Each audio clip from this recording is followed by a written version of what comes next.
Hello everyone, my name is Diya Munjal and today in this video I will discuss with you assume mean method under the Karl Pearson coefficient of correlation. In my previous video I had given you one question. The solution is here. See on the board student. With the help of direct method correlation की value that means यानी कि R की value find out करने को कहा गया था आपको. तो the solution is here. R is equal to -0.248 that is the answer. Please match the answer. Okay, जिन स्टूडेंट ने सोल्यूशन नोट नहीं किया है प्लीज नोट दिस सोल्यूशन.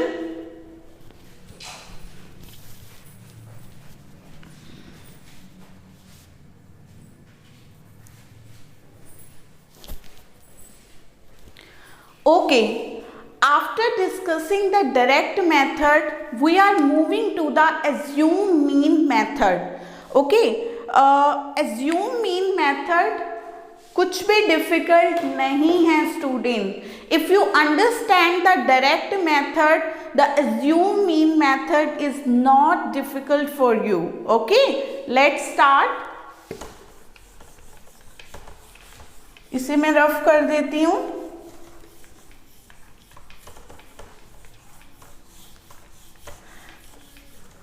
ये फॉर्मूला जो डायरेक्ट मेथड का है इसे मैं रफ नहीं कर रही हूँ स्टूडेंट, बिकॉज इसी फॉर्मूले को हम एज्यूम मीन मेथड के फॉर्मूले में कन्वर्ट कर लेंगे.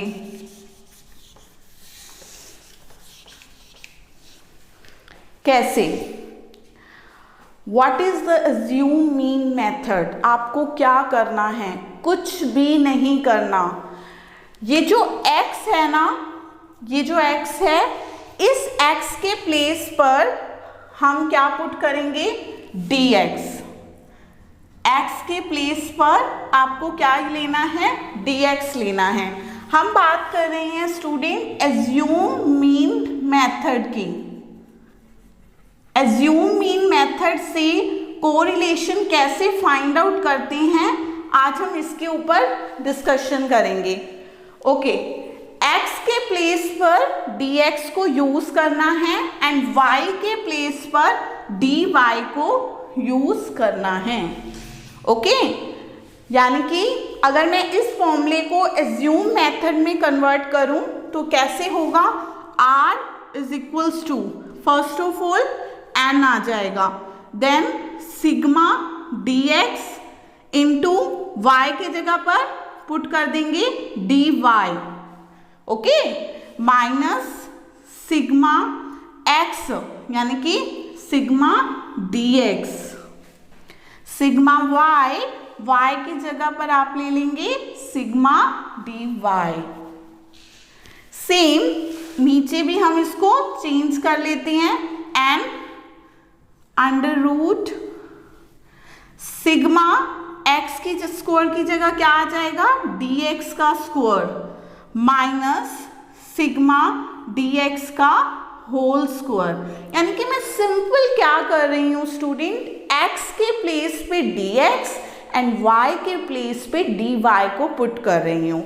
तो same n into sigma y की जगह dy का स्क्वायर माइनस सिग्मा dy का होल स्क्वायर. है कुछ difficult? It's not difficult, it's a very easy. आपको फॉर्मूले को क्रैम करने की भी जरूरत नहीं है. सिर्फ x के प्लेस पे dx एंड y के प्लेस पे dy. ओके, आपके अकॉर्डिंग ये टफ लग रहा था, टेक्निकल लग रहा था, but it's so easy for you. ठीक है, नाउ आपके माइंड में ये क्वेश्चन होगा स्टूडेंट कि what is the dx and dy. Okay, क्या है ये dx एंड dy? तो लेट्स अंडरस्टैंड स्टूडेंट. सपोज आपके पास एक सीरीज है, वो सीरीज मैं यहाँ पर नोट करती हूँ. अब मुझे डायरेक्ट मेथड के इस फॉर्मूले की नीड नहीं है. अब हम इससे कोरिलेशन को फाइंड करेंगे. Okay, let's start. सपोज आपके पास सीरीज है student, and the series is x y। x में आपके पास यहां पर क्या है, 18, 19, 20, 21, 22, 23, 24, 25, 26, 27। ओके, एंड y में आपके पास क्या है, 17, 18, 19, 20, 21, 21। ओके, तो ये सीरीज आपके पास क्वेश्चन में गिवन है और आपसे ये कहा गया है कि through the assume mean method आपको कोरिलेशन की वैल्यू फाइंड आउट करनी है। तो अब कैसे करेंगे, चलिए देखते हैं। आपको इसमें कोरिलेशन निकालना है। अब देखो सी, अगर आप इसमें डायरेक्ट मेथड अप्लाई करते हैं, जो मैंने आपको प्रीवियस वीडियो में समझाया था, तो स्टूडेंट इसमें आपको प्रॉब्लम क्या आएगी, ये बहुत बड़ी बड़ी टर्म्स हैं, ठीक है। जब आप इनके स्क्वायर्स निकालेंगे, जो कि हमने पहले डायरेक्ट मेथड में सॉर्ट आउट किए, तो वो बहुत टेक्निकल होता जाएगा, कंप्यूटेशन या कैलकुलेशन बहुत टफ हो जाएगी। तो अब आपको क्या करना है, हम क्या कर सकते हैं, हम इसमें किसी भी वैल्यू को एज्यूम कर ले लेंगे, या फिर सपोज मैंने आपको क्वेश्चन में ही दे दिया कि taking the assume mean of x, suppose मैंने 23 को यहां पर एज्यूम कर लिया x सीरीज में से। ओके, क्वेश्चन में ही आपको मेंशन हो गया कि x सीरीज में से जो आपने एज्यूम मीन लेना है वो 23 है, एंड y सीरीज में जो आपको एज्यूम लेना है, मान लिया वो हमने 19, क्वेश्चन में ही आपको मेंशन है कि assume mean of y 19। Okay, now देखो, अब यहाँ पर एक क्वेश्चन आपके माइंड में ये भी होगा कि अगर क्वेश्चन में मेंशन नहीं है कि आपको ये एज्यूम करना है, तो आप कैसे करेंगे, किसी भी वैल्यू को आप एज्यूम कर सकते हो, ठीक है। इट्स नॉट कंपल्सरी कि आपको ये ही वैल्यू लेनी है, आप x सीरीज में से किसी भी वैल्यू को आप एज्यूम कर सकते हो, y सीरीज में आप किसी भी वैल्यू को एज्यूम कर सकते हो। Okay, it's up to you, answer किसी भी वैल्यू को एज्यूम करने से सेम वही आएगा। ओके, नाउ अब आपने एज्यूम कर लिया, ये जो dx है, dx या dy, व्हाट इट मीन, ये क्या है स्टूडेंट, जो आपने x सीरीज में एज्यूम किया है उसको पूरी सीरीज में से माइनस कर देना, वो आपका dx होता है। आई रिपीट अगेन, जो आपने x सीरीज में एज्यूम किया है, जैसे सपोज आपने 23 को एज्यूम किया है, तो x सीरीज में, पूरी सीरीज में से आपको 23 को माइनस करना है, तो वो आपकी dx की वैल्यू फाइंड आउट होगी। ऐसे ही y सीरीज में से जब आप, जो आपने y सीरीज में एज्यूम किया है, जैसे आपने 19 को एज्यूम किया है, तो y में से जब आप 19 को, यानी कि पूरी y सीरीज में से जब आप 19 को माइनस करेंगे, तो आपका dx एंड dy निकल आएगा। तो आपको ये क्वेश्चन मार्क हटा देना चाहिए। dx निकालने का फॉर्मूला क्या होगा, उस पूरी x सीरीज में से जो आपने एज्यूम किया है उसको x में से माइनस कीजिए, यानी कि पूरी x सीरीज में से, ठीक है, not the single item. y में भी y में से उस एज्यूम को, मीन को आपने माइनस करना है, तो आपके पास dx एंड dy की वैल्यू आ जाएगी। Now come to the question. तीन कॉलम्स को वन बाय वन हम यहाँ पर फाइंड आउट करेंगे, यानी कि कंप्यूट करेंगे। वो तीन कॉलम कौन से हैं स्टूडेंट? Let's see.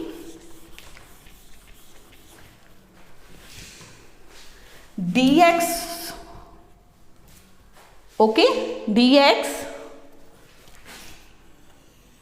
जो आपका निकलेगा x में से a को माइनस करके, ठीक है, और फिर dy यानी कि y में से a को माइनस करके,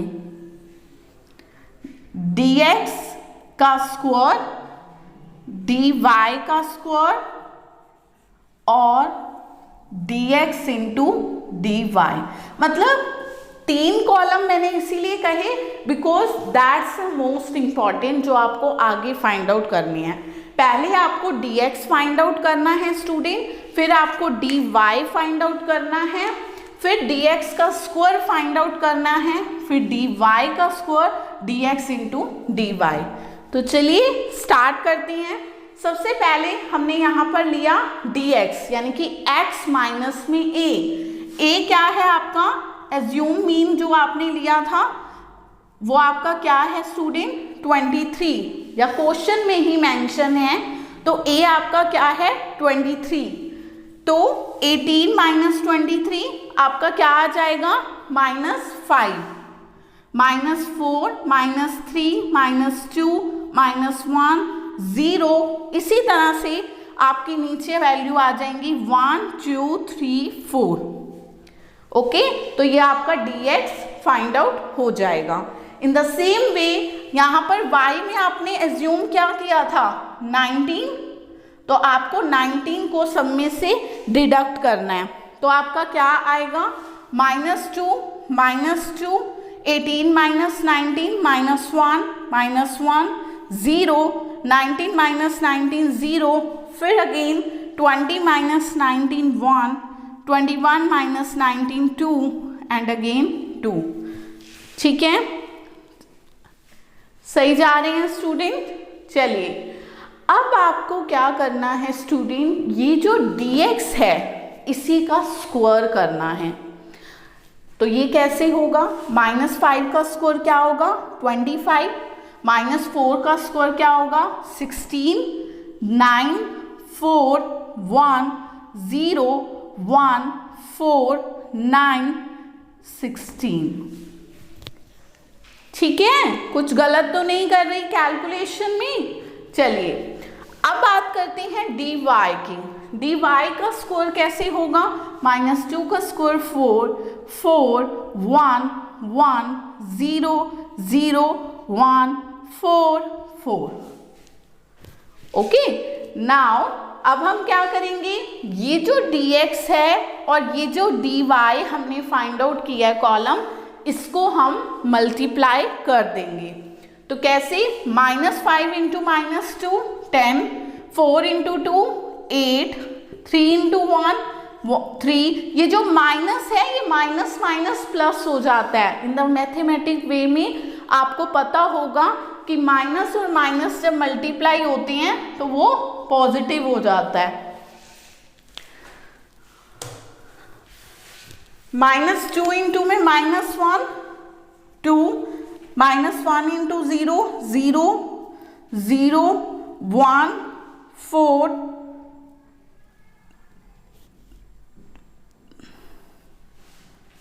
0, 0, 2 and then 6, 3 to the 6, 4 to the 8। Okay, now the student, अब हमें इनके टोटल करने हैं यानी कि समीशन निकालनी है, क्योंकि हमें क्वेश्चन में सिग्मा चाहिए। ठीक है, तो अब हम इनके टोटल निकाल लेते हैं। सबसे पहले सिग्मा dx, ऐसे ही सिग्मा dy, ऐसे ही सिग्मा dx का स्क्वायर,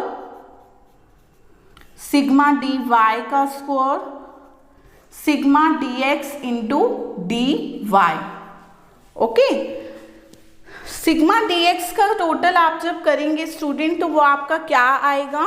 वो आएगा आपका -5 ऐसे ही सिग्मा डी वाई का जब आप करेंगे तो वो आपका क्या आएगा, -2।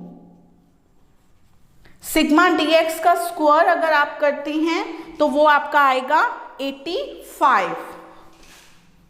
सिग्मा डी वाई का स्क्वायर अगर आप करते हैं तो वो आपका आएगा 20। और सिग्मा डी एक्स इंटू में डी वाई जब आप ये फाइंड आउट करेंगे तो ये ऑल अबाउट आपका आ जाएगा 40।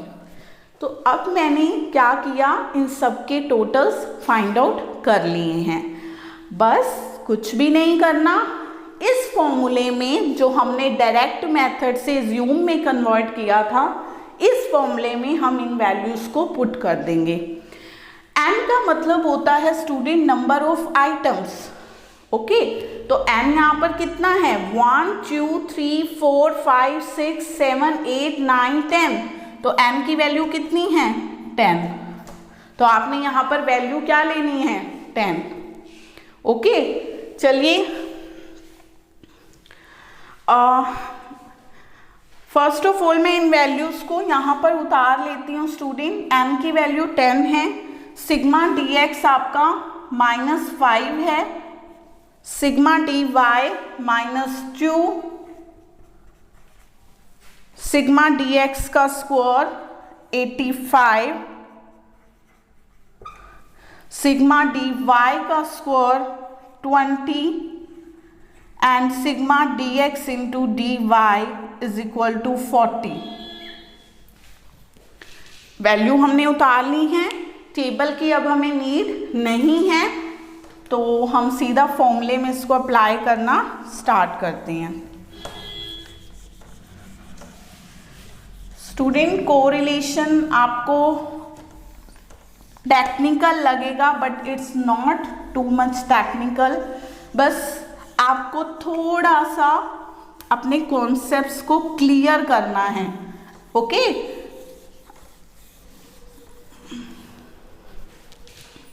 चलिए क्वेश्चन को कंप्लीट करते हैं स्टूडेंट। एन की जगह पर वैल्यू डालेंगे 10। Sigma D X into D Y, sigma D X क्या था आपका, ये sigma D X into D Y that is 40 minus sigma D X into sigma D Y, तो सिग्मा डी एक्स -5 और सिग्मा डी वाई आपका आया है -2। Now denominator में वैल्यूज डालते हैं। एन की वैल्यू है आपकी 10, सिग्मा डी एक्स का स्क्वायर आपका है 85 माइनस सिग्मा डी एक्स है आपका -5 का स्क्वायर।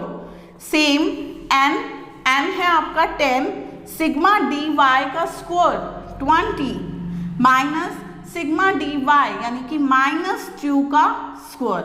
मैंने क्या किया है स्टूडेंट, जो मेरी टेबल से वैल्यूज आई थी उन वैल्यूज को मैंने फॉर्मूले में पुट कर दिया है, तो ये आपका आ जाएगा। सिंपल, आपके लिए सॉर्ट आउट करना इजी है। 10 इंटू 40 400, ये आपका आ जाएगा 10। डिवाइड में आपका आएगा 85 इंटू 10 850 माइनस 25 -5 का स्क्वायर +25 एंड जो बाहर माइनस है वो मैंने यूज किया है 200 -4। ओके स्टूडेंट, नाउ अब आपको क्या करना है, 400 में से 10 को डिडक्ट करेंगे तो आपका आएगा 390। डिवाइड में आपका ये आ जाएगा 825 और ये आएगा आपका 196।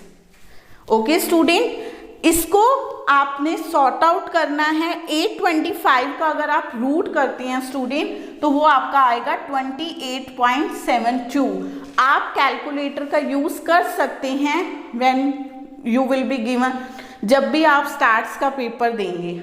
ओके, 390 एज इट इज रहेगा। 196 का अगर आप रूट करते हैं स्टूडेंट तो वो होता है 14। बस आपको इसको मल्टीप्लाई करना है एंड जब आप इसको सॉर्ट आउट करेंगे तो r की वैल्यू आपकी 0.97 आ जाएगी, यानी कि कोरिलेशन की वैल्यू जो है वो high degree of positive correlation है। अगर आपकी वैल्यू 0.75 से 0.1 के बीच में लाई कर रही है, 1 के बीच तक लाई कर रही है, तो वो आपका high degree of positive correlation होता है। तो ये आपका 0.97 आ रहा है, तो that is called the high degree of positive correlation. तो ये था स्टूडेंट आपका एज्यूम मीन मेथड से कोरिलेशन को कैसे फाइंड आउट करते हैं।